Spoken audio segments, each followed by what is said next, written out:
Hey, what's going on, everyone? I know it has been quite a while since I put up a video. To be exact, it's been a little bit over a month, right over a month. Just wanted to give everyone an update. June, for instance, has been a rather crazy month for me. No other way to sum it up. I'm probably just gonna have to do another video just to go into the details of my June month. Just personally, did some traveling. Professionally, there's been some changes in my career and what I'm currently doing. Just to sum it up, the company that I was working for, I am now contracting for. So I am working remote and I am working for on a contract basis. I also got some other clients where I'm doing contract work for as well. I just felt like, given the circumstances and just the year that I've had professionally, it was the best decision for me personally, and the best decision for the company. Everything ended on good terms. Everything was mutual, and I'm going to continue to help them out and do work for them remotely. I just won't be doing it full time. I know that may be frightening for some, but for me, I look at it as it's a good situation for me.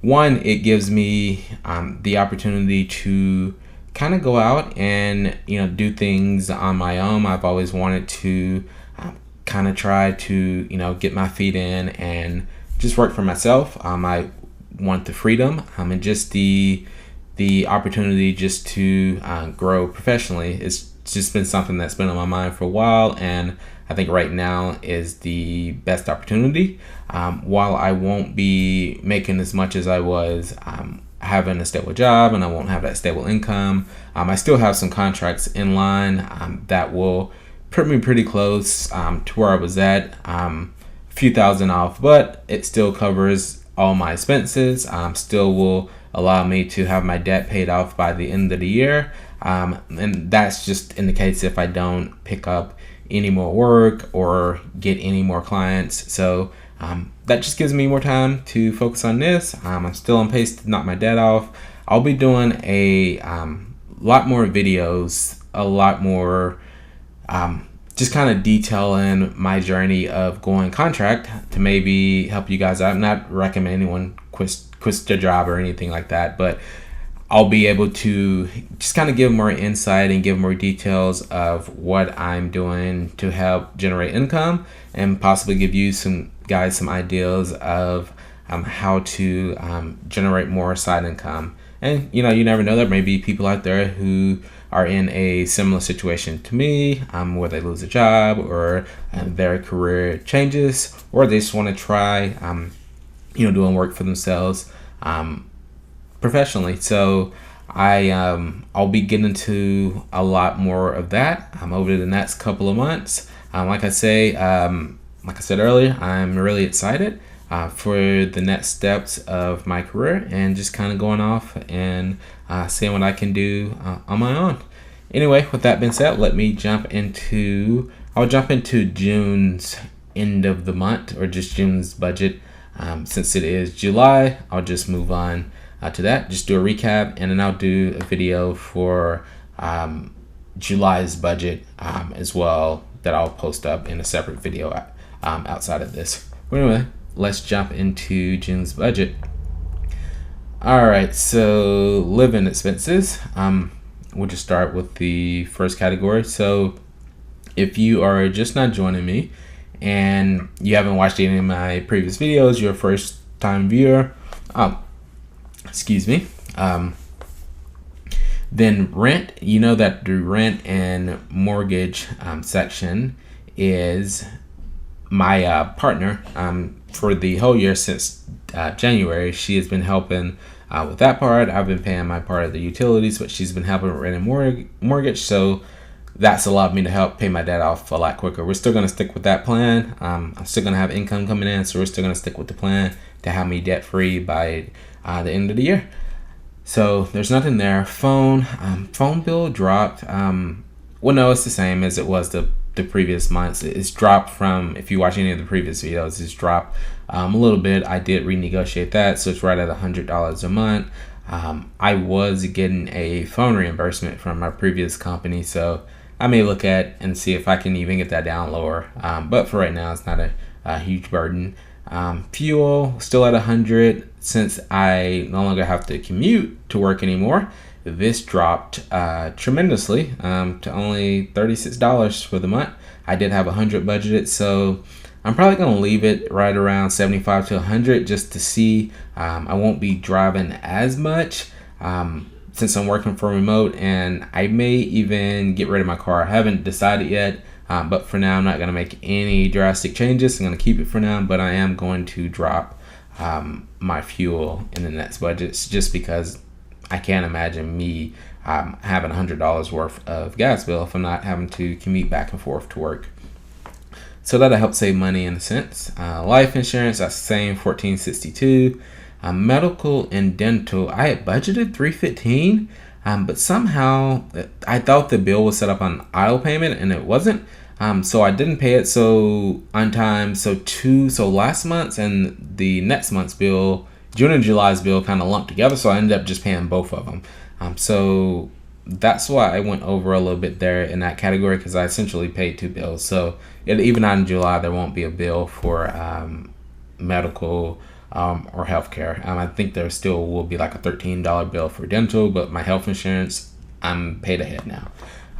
So that's that. Car insurance is at $90.54, so I stayed within budget there. My car insurance does renew in July, so I did see that my bill will go up like $6 or $7. I looked into it, and I don't know, I guess for some reason insurance is going up. I don't know the reason why, but I'm with Geico. Apparently I'm not the only one that is affected by it, so I'll just do my due diligence, and I'll shop around just to make sure that I still have the best rate for my specific car and coverage. So if Geico still proves to be the best, then I'll stay with them. If not, since it's a renewal time, I'll go in and check and just make sure that I'm not paying more for insurance than I should. Car maintenance. I had nothing budgeted here, but I should have had something in rainy day unpredictable, but I didn't. So you guys see that I spent $160 here. My car battery went dead. I'd had an issue with it in May. The battery went dead, and I had Geico because I had roadside assistance, which is awesome. My first time using that. If you don't have it, I recommend getting it if it's not too much extra. But anyway, I just rang them up on my phone. They came within like 20 minutes, and they gave me a jump. I thought just I left a light or something on with the battery and never thought about it. Anyways, my battery went dead, so I had to go and buy a new battery. So that's where the $160 came from. So that's that. Let's jump into luxury expenses. All right, so this is internet and cable, $141. That did drop. This was around like $160, $170 a month. So when I updated my phone, I got a discount on the internet and cable. So that dropped a little bit there. AT&T Digital Life, this is just the insurance that we have, or home insurance, security that we have. So that's the same every month. Spending money, $200 is what I had budgeted. I did go over quite a bit here. Like I say, I had a wedding that I had planned, but I didn't quite budget for fully. So there was some eating out there. And to be honest, with everything that was going on with June, stress kind of kicked in a little bit there. So there was definitely a little bit more splurging than usual. But I'll be back on track for next month, maybe. My partner has a birthday, so I'll make sure that I budget that in so I don't go over crazy on spending money. Haircut, 90 is what I had budgeted. I went a little bit more. I think I went every week in the month of June, or it was 5 weeks, something in there. But anyway, I went over there on that budget as well by $50. That should be fine going next month. Should be good there. Spotify, this right here, this is like Spotify, and I also have something with Apple. like Apple Cloud, and then I have Audible as well. I may look at canceling some of these subscriptions. I should probably change the name of that too, to just ongoing subscription. So it's about $50 there. So that balance, let me just redo that. I'm gonna cut this. Anyway, so starting here, this is Buffer. So I had some subscriptions since I'm starting my contract business, with just some software costs to get me set up with like email and landing page software just with there. So that will be a little bit higher this month of June. It should kind of level out in July, I'm hoping. But that is that. All right, so let's jump over to saving goals. So I broke my savings. I did save quite a bit. The only reason being is I kind of knew there would probably be some changes with my employment, so I just saved a little bit more in June, and I didn't pay off as much debt. But basically all these categories here was just money that I saved. I did spend something here that was a course that I bought, a training that I bought, so that went down a little bit in education. And then this is I bought a plane ticket for October. My partner's going to a work conference in Chicago, and since I'm working remote now, she wanted me to come and hang out with her for a couple of days. She'll be speaking and working most of the days, but I'll just be in the city working. Figured it'd be cool for me to go and get a rate. I only had to pay for my flight there. Everything else is covered, so that's that. And then gifts. This was just a gift. I think it was either a Father's Day gift or another small gift for the wedding. And that is it with saving. So I saved quite a bit this month. All this green is what I've saved.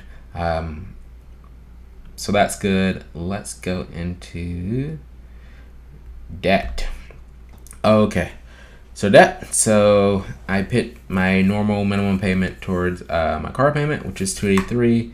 And then this right here is like, I've paid one of them off, so it's about $200. So I put an extra $800 here. So I knew some changes were going to come, so I was kind of conservative there. So I paid off $1,000 this month. So if you add it together, about $1,300 this month in debt. So it's not the usual what I've been putting towards my debt. But then again, I wanted to be a little bit more conservative and add a little bit more saving towards my emergency fund, just to make sure that I had a little leeway, just in case contract work came up, and I just wanted to make sure that my emergency fund was secured. So thank goodness for that. It does take a little bit pressure off of me getting work, but like I said, I'll still have income coming in, and I'll still have a lot to pay towards my debt. So in July, I will be ramping things back up, and I will be putting a big portion of my income towards knocking out the remaining amount of debt. Anyway, thank you guys for watching. If you guys have any questions or would like me to cover anything or go into more details about my month of June, I'll probably most likely be doing a separate video where I just kind of detail and just kind of give more information. I know it's kind of vague and gave kind of a high level view of my month of June, but I'll probably just give a more detailed view of exactly what went on in June and what kind of led me to going down the path of working for myself, I guess starting my entrepreneurial journey. All right, well, thank you guys. Also, I forgot to mention one thing. So you guys may notice the software that I'm using. I'm still using YNAB, but I'm using their cloud version. I was using just the desktop version, which was YNAB 4, which was a older version. But now I'm on a trial period. I saw a deal where they had like a 60-day trial. I'll try to find that link just in case you guys want to try it out. So right now I am on a trial period. Not sure if I'm going to continue once the trial ends, but they did add an important function that I wanted, which was reporting. So they added that in there. So I'll continue with the trial. After the trial, I may switch over to EveryDollar just to give it a shot and try that out as well. I know they have a free version, so I'm just trying out different budgeting softwares as I'm going through the journey, just so I can give reviews on all of them. Or who knows, I may just go back to the desktop version. I like the desktop version, but I just wanted to give others I'm gonna try. But anyway, that is it. Thank you guys for watching. Again, if you guys have any questions or want me to cover anything, please leave a comment below. Also, if you haven't, I really appreciate it if you guys would subscribe. Make sure if you subscribe that you not only subscribe, but you click the little bell. That way you get notifications whenever I come out with a new video. Anyway, you guys have a great weekend. I hope you enjoy your 4th of July weekend. Have a good one. Bye.